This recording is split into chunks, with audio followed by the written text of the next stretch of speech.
Okay. Well, I think it's time we talked about this amazing episode.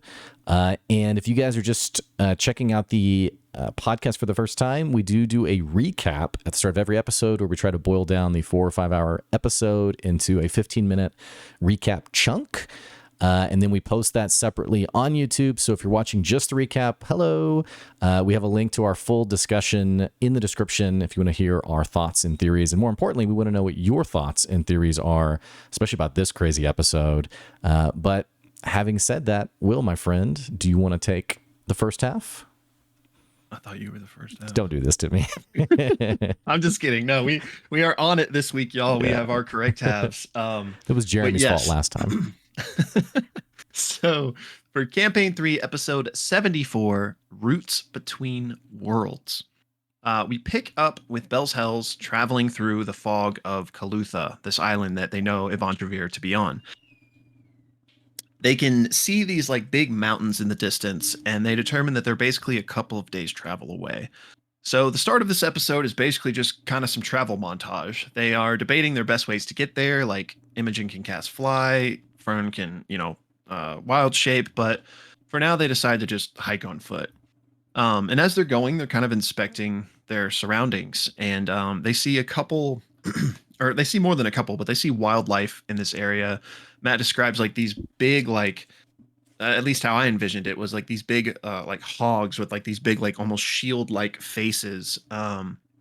Really cool. And as they're going along, Laudna inspects the Raito charm once more with her new Eyes of the Runekeeper ability, so she can now read it, and they figure out that it's engraved with basically somewhat of like a mantra, a religious like philosophy, talking about the owner's loved ones and their faith. And we come to find out that their name was Ifadola. Hopefully I'm saying that right. In any case, the first leg of this journey is pretty uneventful. There are no encounters. The party then makes their way to a river, which is about 15 feet wide, and they have to cross this river. So they debate what to do, but ultimately Aurum takes one of their immovable rods, jumps over the river, plants it, attached to a rope, by the way. And then the other side, Ashton attaches to the immovable rod in their hammer. Yeah. So the plan is Ashton is going to wait and be the last one to cross, and everyone else can use this rope to help them get across. So everyone does just that. They get across in their different ways. Like I think Misty Steps is used by somebody, and everyone pretty much has an easy enough time getting over until Laudna, who actually falls in to the river and like starts getting pulled away. So Ashton jumps in after her, is able to successfully, get a hold of her, and Aurum uses Seedling to like whip out a vine to like for them to grab onto. But as this is happening, this big form starts coming out of the river behind them, kind of like stalking them. And it's essentially this big like hippo type creature. And there's actually a few smaller hippos behind it. So they get yanked out quick enough before anything can happen. But FCG uses Speak with Animals to tell the hippo creatures like, hey, sorry for disturbing you. We were just trying to get across the river. And the hippo creature just starts screaming like, off, like, don't come any closer. And the little ones behind it, which are its children, are like, yeah, do you tell them, Mom? It's a great little scene. So the party continues hiking until nightfall, and they decide to make camp. They make a little like A-frame tent basically within a tree. So we have our typical round of night watches, and it's all going pretty standard. But then Matt starts rolling behind the table, and he tells Laudna, you take 9 necrotic damage. We don't know why this happened. And then Aurum takes 6 necrotic damage. And Chet and Ashton are the ones on watch right now, and they don't see anything. So they're not even aware of this damage that's being taken in character, at least. So their watch ends, and they're going to return and wake up the next people. But it's now when they see these kind of like shadows moving. And Chetney lights up his chisel and sees like a dozen small shapes gathered around Laudna and Aurum. So Ashton wakes everyone up. Imogen tries to like telepathically connect with whatever these entities are, and kind of gets this sense from them that they are like feeding on the warmth of Aurum and Laudna's like bodies. So they find out that they aren't like attracted just to warmth like from a fire per se, like it's specifically from bodies. Laudna casts Chill Touch on one, and it just like explodes essentially. So they realize that these things are undead. So FCG does turn undead. Ashton holds Laudna down because she's going to be affected by it by always. And 11 more of these things just get exploded. The rest then recoil, and Chet is looking around and kind of can see these shadows everywhere around them. So they decide to build a big fire to kind of keep, have more light, keep the shadows more scarce. And the rest of the night, they're just really on guard. The watch is ultimately complete with no more events, and we make it to day 2. Day 2, again, we're hiking, traveling's going pretty smoothly until they come to a spot where Orem notices there's clearly a trap on the ground. Imogen throws a rock at it, and there is indeed like a pit trap full of like sharp sticks at the bottom. So they're wary of that, but they continue on and they start to spot even more traps, but they are able to avoid all of them. And finally, as they travel, they're like, we don't know exactly where this tree is. And FCG's like, well, I have a spell called Find a Path, but we don't really have anything to like use because we've never been to this tree before. But they have the idea of, well, maybe we could use Ashton as kind of like a way to facilitate the spell because he has like something to do with the tree. And they're like, okay. And it doesn't work at all. So he wastes a 6th level spell. But they continue on, and then they start to hear snapping twigs around them. And they can see several figures kind of moving in the jungle around them, and a voice shout out in a foreign language. And these people are like painted and camouflaged, blending like really well into the jungle. So FCG casts tongues so he can communicate with these people, and they're yelling, put down your weapons. So Bell's Hells do just that. And the central figure, which is a female, lowers her bow, and she asks, who are you and how did you get here? And that's where we go to break on the first half. Yeah, so coming back from the break, she's actually speaking in common, and so the group is actually able to already interact with her. It's very much, standoff isn't the right word, but they are very much wary of the party, Bell's Hells, and kind of like, what are you doing here? Why are you here? Imogen immediately says the name Ifadola, or Ifadola, I think. The name of the hunter who had owned the Raito charm. And there is a look of confusion from this figure of like, kind of like, you're with them. Like, this doesn't make sense. Like, what? Orem immediately jumps in and basically is like, hey, don't shoot. I'm getting something out of my bag, and basically hands the Raito charm over, which disarms the situation a bit for the moment. The woman is somewhat grateful and basically says Timu isn't around anymore, but their family will be glad to get this back. And the party basically says like, yeah, we took this from a big monster that we killed. And oh, by the way, we also destroyed your traps along the way. They come to find out that these are I think Aishah, was how it was pronounced. Yeah. Aishah, I think. Aishah. This is Aishah.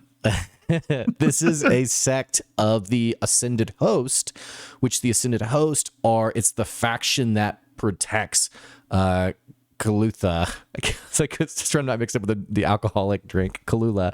The island of Kalutha. Also, the faction that is in opposition of the ghost pirates from just an episode prior. But this is a faction, a subsect of the Aishah who protect the island.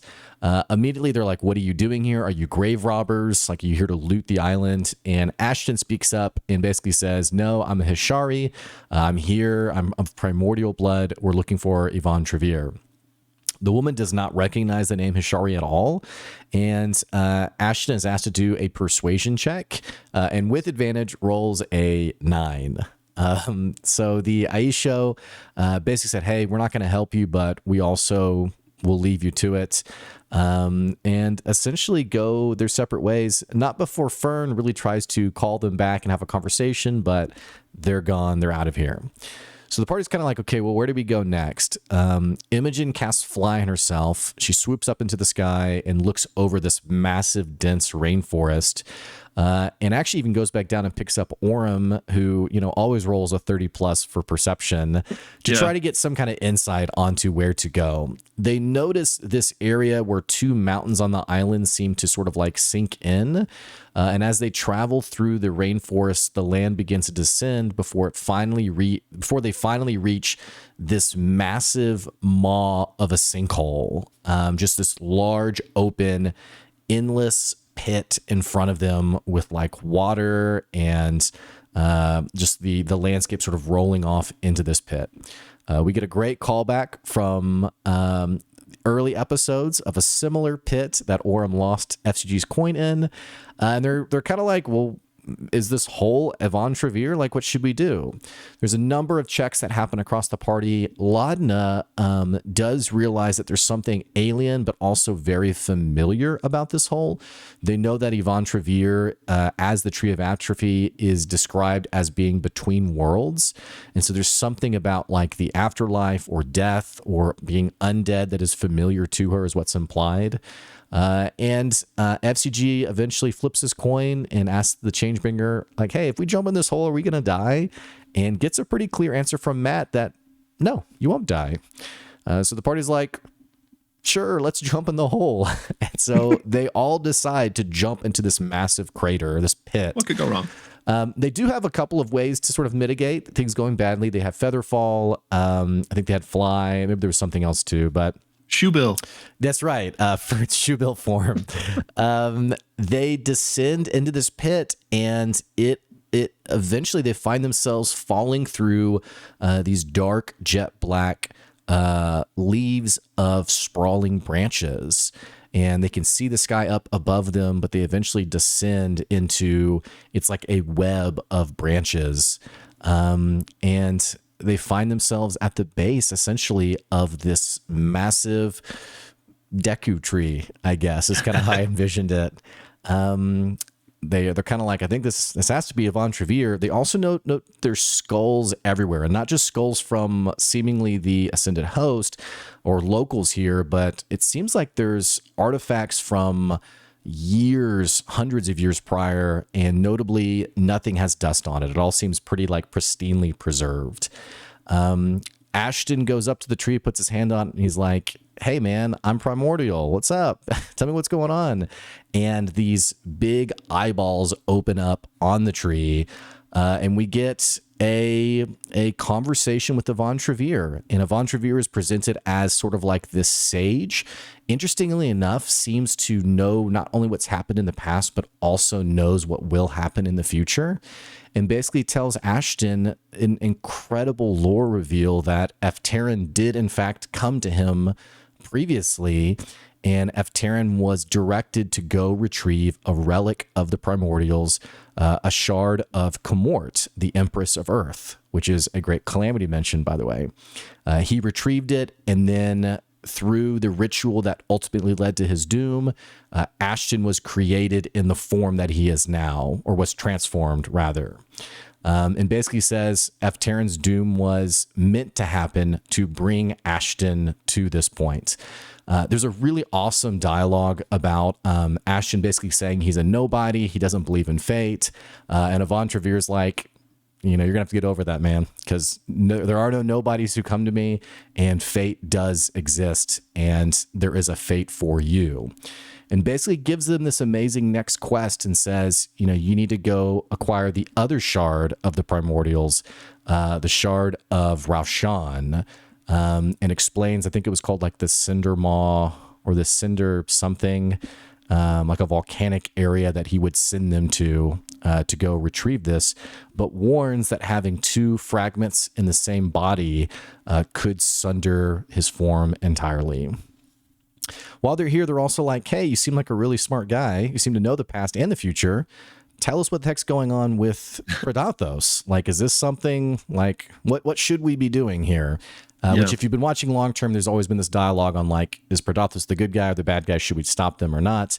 And Avant-Traver basically explains that, gives a vision of like an endless red, this endless red that seems to chase away the gods.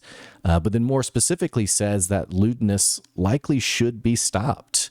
and then also clues the party in to the fact that they are being scryed on, that they are being watched by some external force.